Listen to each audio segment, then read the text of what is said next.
Welcome, everyone. Today, we're going to talk about the documents to support the Child Care Infrastructure Fund application process. Before we get started, we do have a disclaimer. The information you receive today does not constitute as advice. If you need advice, for example, financial or legal advice, seek support from a qualified professional in the field. Also, the materials we share with you are exclusively for your childcare business. Please do not share them with anyone else. If you know someone who would benefit from our resources, send them our way. Our contact information will be provided at the end of this presentation. Who is First Children's Finance? First Children's Finance is a nonprofit community development financial institution. We are the only national organization that focuses on strengthening and sustaining the growth of the childcare supply. For 34 years and counting, we have been providing business education, development, financial support for childcare businesses. Through our partnerships, we connect these vital businesses to resources and funding, ensuring they can sustain and expand high-quality childcare for families. Meet our dedicated team. We are led by Dr. Wade. She is the director of our Oregon division. Myself and my co-presenter, Jack Bello, are business development specialists. We also have bilingual Spanish-speaking team members. Our entire team is here to support you throughout the CCIF grant process. About the Child Care Infrastructure Fund, or CCIF. CCIF was established through House Bill 3005 during the 2023 legislative session to strengthen childcare infrastructure across Oregon. This grant program supports the development, expansion, and improvement of childcare facilities. Business Oregon administers the grant, while the Department of Early Learning and Care, or DELC, oversees statewide technical assistance, working with Northwest Native Chamber and First Children's Finance. The goal of CCIF is to increase childcare capacity and enhance the quality of childcare facilities, providing critical support for families and communities across Oregon. To support you in the CCIF application process, we've created a tips and tricks handout based on lessons learned from the first round of CCIF. After this webinar, we will email this handout to you as a follow-up resource. It includes tips and tricks to common challenges applicants experience in the first round. This will help to ensure that your application is complete and submitted on time. Let's take a moment to review it together. I'll go ahead and share my screen. All right, so here's the handout. Let's go through the list together. First, remember to save a copy of your application. Once your application is complete and before submitting, save a copy. You may want to use your answers for the next round of CCIF funding or to support other grant opportunities. Next, ensure access to your email and application portal. Make sure to secure your login details, your username, and your password. Consider using a shared email account like grants@yourorganization.com, and that way, more than one person has access to the application portal. Consider using a password manager, or you can write down your login details and store them in a locked drawer. Third, please draft and finalize your answers in a separate document like Microsoft Word or Google Pages. You can copy and paste the answers from that separate document into the application portal. This method ensures that your answers are saved and accessible if you experience technical issues or if you lose access to your application portal. And fourth, please review your application before submitting to ensure that all questions are complete. A complete application helps you to maximize your score and thus your chances of receiving the grant. Fifth, please review the 3 key CCIF resources on Business Oregon's website. That is the checklist, program guidelines, and scoring rubric. We encourage you to subscribe to Business Oregon's email updates for important notifications and deadlines. And finally, contact First Children's Finance if you have questions or need assistance with language support, understanding CCIF resource documents, reviewing your application or past scores, budgeting, financial analysis, and business management training. At the very bottom of this handout, there's a place to jot down your email login information and your project location. This is especially helpful if you're applying to multiple childcare sites. If you fill this section out, make sure to store this piece of paper in a handout that is in a safe and secure location.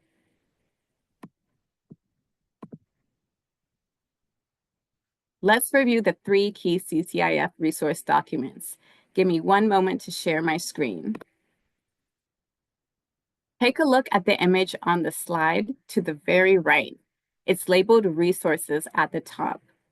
This picture was taken from Business Oregon's webpage for CCIF. There you will find a long list of CCIF resources that can really help to strengthen your application. From this long list, there are 3 key documents that you don't want to miss. That is the checklist, program guidelines, and scoring rubric. The checklist helps you to see if you're eligible for the grant, and it provides a checklist for specific requirements for each project type. Next is the program guidelines. If you have a question about the CCIF grant, most likely the answer is in the program guidelines. This document includes the purpose of the grant, project requirements, and responsibilities and obligations for grant awardees. It also describes allowable and unallowable grant spending and so much more. If you have questions about the guidelines, you can always reach out to First Children's Finance. And finally, the scoring rubric. Proposed projects are graded on predefined criteria. You can find this grading criteria in the scoring rubric by project type. Understanding how your project will be evaluated can really help you to maximize your score. And next, my co-presenter, Jack, will dive a little bit deeper into these 3 key documents. Thank you, Sansare. Yeah, so we're going to be going over the checklist first, and the checklist for the 3 different projects that we're applying for this round of grants. So first off, the minor renovation checklist. So I'm going to you can have access to these links and these checklists on the Child Care Infrastructure Fund website. They're all just like we mentioned on the list there. So please use these. These are very helpful. So for minor renovation checklist, all of these projects will sound similar, but they're going to have some key differences as well. So for minor renovation, you'll want to have a brief description describing the problem or opportunity that you are facing as a program and that creates the need for the project. A brief description of the proposed solution to the problem or opportunity, including how you plan on expanding or preserving childcare in Oregon. Have a description of how your project meets the needs of your community. Have a detailed project budget, including the total amount of grants fund needed. Have a minimum of 2 contract bids. Have a project work activity plan, which is going to include the project activity, the estimated start and completion dates, as well as the project activity costs. And if it's applicable, if you rent or lease a property, make sure that you have the property owner approval for the project. And the additional attachments are going to be true for all of the projects. These are going to be, we strongly encourage the applicants to upload the relevant documentation that supports the program sustainability. So that's the program yourself, that you are a sustainable program, that you have been in business and you are a great business. Please note that these may not be all applicable for your project, but these are all important to put in. So if you have a Spark Quality Improvement Cycle, make sure that that's included. An operational budget. If you have director qualifications such as a resume or the Oregon Registry Online step level, you can add that. If you have employee or recruitment or in retention plan, you want to include that as well. And any other documentation that you think is supportive of your overall sustainability as a program. For major renovation, again, it's going to be similar. You're going to have a brief description describing the problem. You're going to have a brief description of the proposed solution to the problem and how it's going to help expand or preserve childcare in Oregon. Have a description of how the project meets your community's needs. Have a project activity work plan, project activity, and estimate start and completion dates. Project activity costs, you'll want to have a detailed map showing the location of this project. You want to have tax lots included, parcels, zoning designations, etc. You need to have plans and specifications for the project or the preliminary architectural engineering slash planning work or the study conducted to determine the feasibility of the project that has been completed for the proposed facility improvements. Have a project manager for your project. Have a minimum of at least two contract bids. Continue with major renovation. You want to make sure that you have documentation from the city or county planning agency or tribal planning office that indicates the project is consistent with the acknowledged local comprehensive plan and the use regulations. This information must include, where applicable, identification of any land use related requirements that will affect the project's readiness to proceed immediately upon award of funding assistance and execution of an award contract. And again, if applicable, if you're renting or leasing a property, you'll need to have the property owner approval for the project. And the sustainability, again, will be applicable for this as well. If this is a project that you're selecting, you'll want to make sure that your overall program sustainability is identified in these below areas: Spark, operational budget, director qualifications, and employment and recruitment retention plans, and any other documentation that is applicable. For property acquisition, you'll want to again have a brief description describing the problem, a description of the proposed solution to the problem, and again, how it's going to expand or preserve childcare in Oregon. Description of how your project meets the community needs. You'll need to have a competitive market analysis performed by a licensed realtor who is not party to the sale of the property in the state of Oregon, or a property appraisal performed by a licensed certified appraiser in the state of Oregon. Bids are acceptable for an accessory dwelling unit, or otherwise known as an ADU, and appraisal costs will not be reimbursed. If you have the purchase of a sale agreement, you want to have that available. If you have a business plan, make sure you have that included, an estimated date the program will open. And then for all real estate purchases, you want to have a detailed map showing the location of the property, including tax lots, parcels, zoning, etc. And then for property acquisition, again, same list of before, have all those included to help you with your program sustainability. For project readiness, the following attachments are optional. However, we strongly encourage applicants to upload any relevant documentation that supports the project readiness that shows that you're ready. Please note that these may not all be applicable for your specific project. You may have a lender approval, pre-approval letter, a licensing pre-certification form, real estate comps, property appraisals, blueprints, pro forma, contracts, and city building permits and licenses. All these are really great options for your readiness. And again, going back to the program sustainability checklist, these are all applicable as well. Parent or policy handbook, Spark rating certificate, business plan, organ registry online step level, employment recruitment and retention plan, ERS or class assessment reports if you've done those, and any other training certificates and any other classes or cohorts or networks that you've been a part of that can show that your program is a sustainable one. So these all are applicable to the programs, but they may not be applicable, but they're all great options. So please check these checklists for those items. And then for our rubric, the rubric again are online and they're available. We do have another webinar that walks through the rubrics really slowly and we go into detail. Again, these are available online for your use. We highly encourage you to use these in order to fill out your application. They're very helpful for you to determine how well your application can get scored and make sure you're not missing anything that's really important that's going to be scored. So for instance, in this particular example, this is the readiness to proceed category. We talked about different checklists that you may need. So to score a 9, as an example, applicant provides detailed line item budget, work plan with well-defined schedule, or project is already underway, additional RTP attachments to support due diligence. So in order to receive a 9, you'll need to show these different things. And so the checklist is a great resource as well as the rubric to make sure that you are in line with scoring as well as you can. For uploading documents, you want to make sure that the sizes are the appropriate size. So make sure that your documents are no larger than 25 megabytes. Separate the documents as best you can. Do not want to put one large document. You want them to be separated as much as possible into the different categories that you'll see.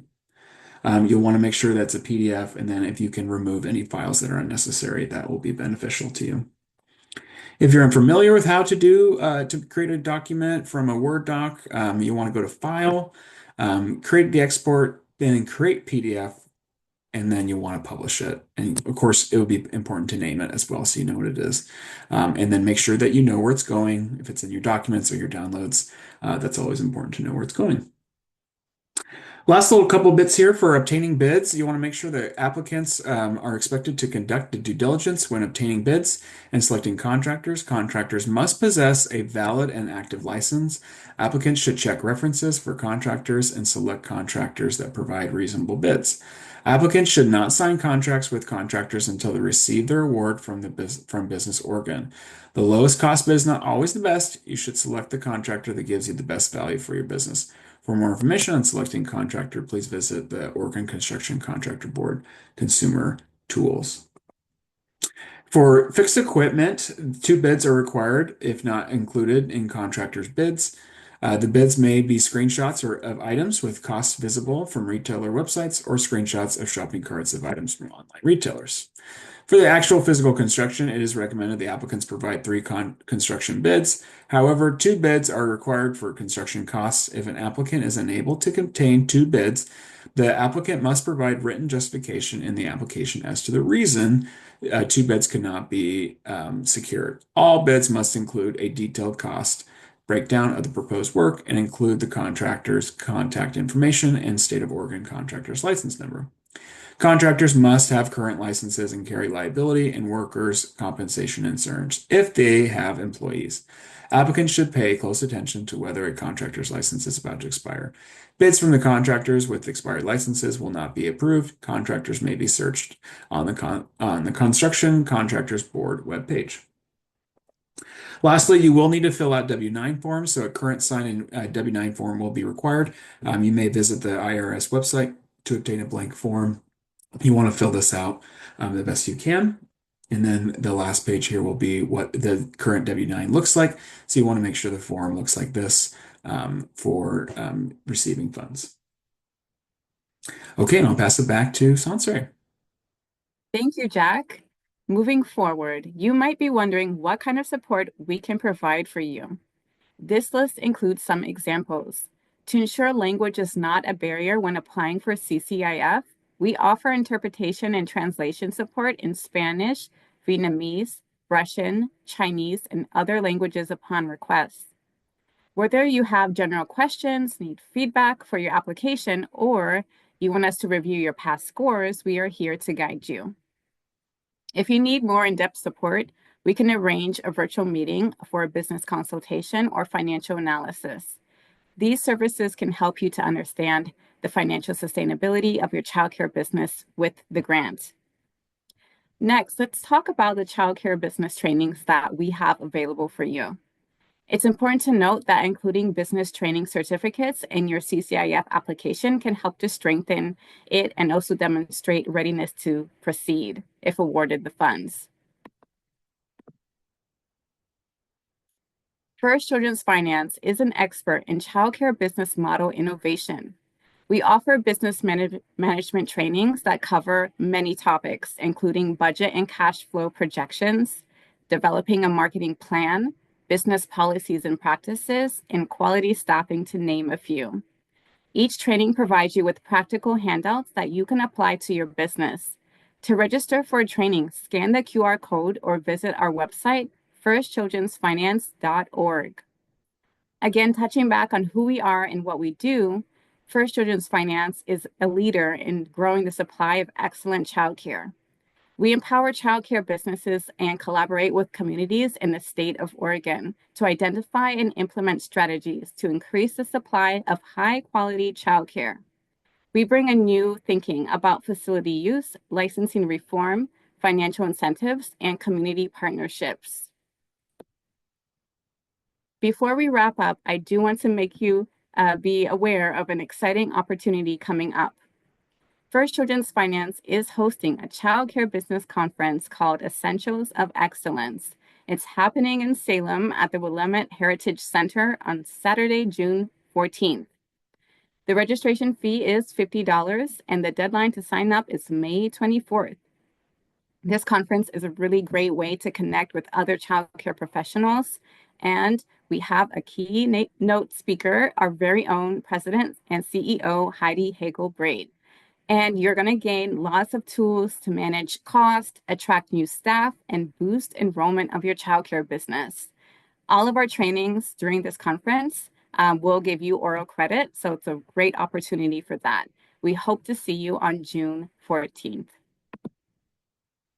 If you need anything, of course, you can always reach out to our team. Our contact information is provided on this slide.